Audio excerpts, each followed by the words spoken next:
Previously on the Dreaming Digital Dork. Not only is it considered to be one of the greatest games of the Saturn, but it is also one of the rarest. An Atari 2600 in a PlayStation 3 box! Santa didn't do it. I did. I am. The only reason I exist is to bring pain and suffering on you. Filthy humans. And now I'm gonna force you to play the Atari 2600.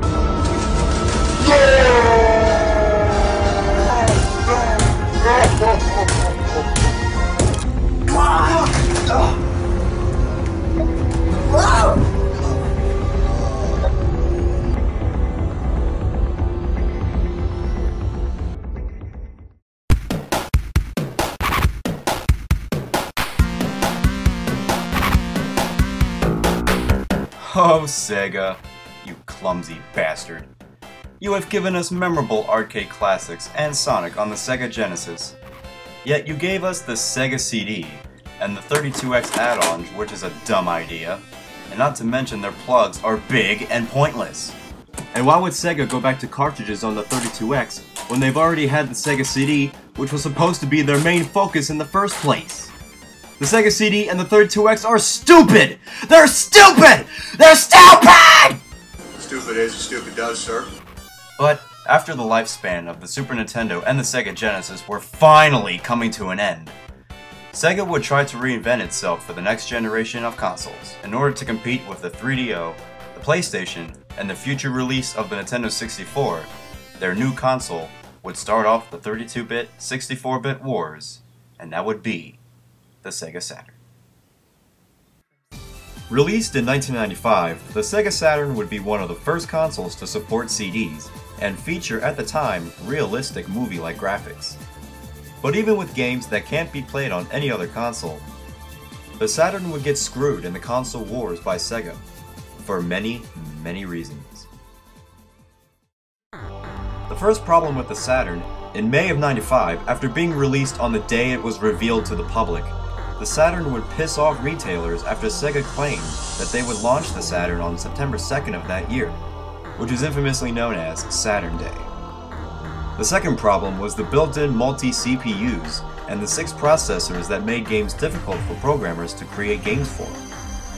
The third problem was that after the early launch of the Saturn, many third-party developers couldn't launch their planned titles in the US and either launch them in Japan or just switch to Sony's PlayStation. And after being launched at $400, when the PlayStation would be $300 and the Nintendo 64 would be $200, the Saturn would only sell 10 million consoles to date. But despite the problems that Sega had with this console, does that make it bad in terms of its games? Let's find out. First, let me just go over the console itself.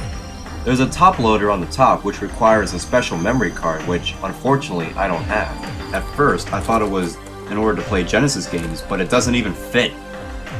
And then there's a watch battery that you have to put on the back of the Saturn. Besides the Game Boy, what kind of a console needs a battery to save games? But whatever you do, do not take it out if you've already saved games, because you will lose all your data. Trust me. And here are the controllers. The first one is the standard controller. It looks like the Genesis controller, but personally I just use the joystick controller. And it also gives you the option of using the D-pad or the joystick. Well, without further ado, let's review the Sega Saturn.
Alright, now here's all the Saturn games that I own.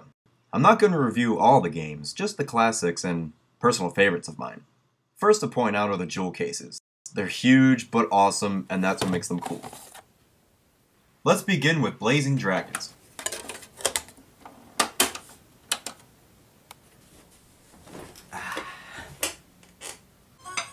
Hello, little friend. This was one of the first games that I played on the Sega Saturn. And in this game, you play as Flicka the Dragon. Pavlov, where are you going? You're setting a terrible example at the beginning of the game. Bad, Moth, bad. Who lives in a spoof world, Mighty Python, King Arthur type deal, and you're on a point-and-clicking adventure to become a knight in order to compete in a tournament to win the hand of Princess Flame. We must do something, Flicka. I refuse to marry one of these flaming idiots. Throughout the game, you have to collect items in order to progress in the game, along with a couple mini-games. The game also has a great voice cast. I think a couple of these voices you might recognize. Let's say from Nickelodeon and Cartoon Network. What a nice fur coat, what a nice fur coat, and I'll say, I'm not wearing a fur coat! I am covered with rats! You and your lousy song. Everything I feel is so true. Hey, you have a song? The tournament is open only to Dragon Knights. You're not a knight. You're not even a squire. No one break up my act. I am not about to stand here and be given away as a prize in a contest. And it wouldn't be a wormy pie if we didn't have lots of juicy wormies. The game isn't long or challenging at all, and it takes you less than 2 hours to beat the game if you know what you're doing. Maybe next time I'll review this game as a whole, but overall, mostly it's just a good game with some good laughs.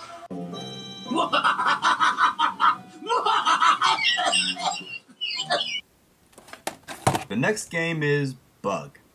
That's it, just plain Bug. Bug is a movie star and is playing a hero who must save his girlfriend from a giant queen spider.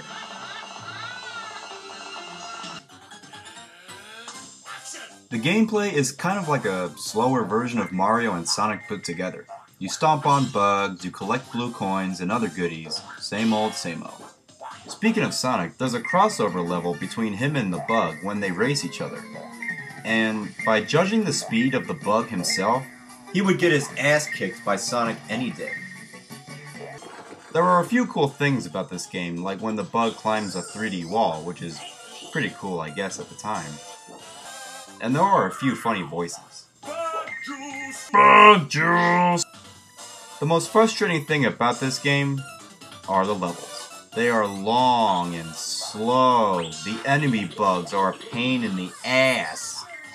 I haven't beaten this game yet, but from past experiences, Bug is simply okay, but can be a hard pain in the ass. Bug juice, bug juice, bug juice, bug juice. Okay, the next game is Clockwork Knight. No, not Clockwork Orange. Well anyway, Clockwork Knight is based on toys coming to life. Doesn't that sound familiar? You are a toy!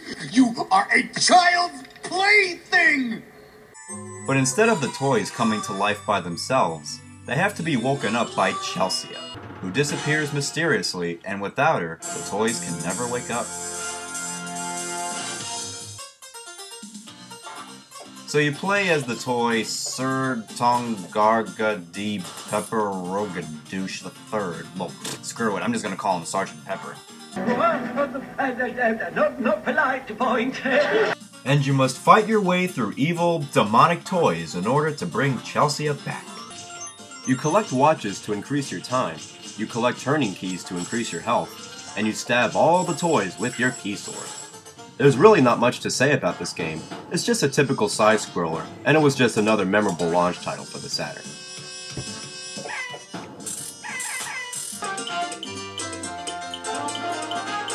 You are a sad, strange little man, and you have my pity. Farewell.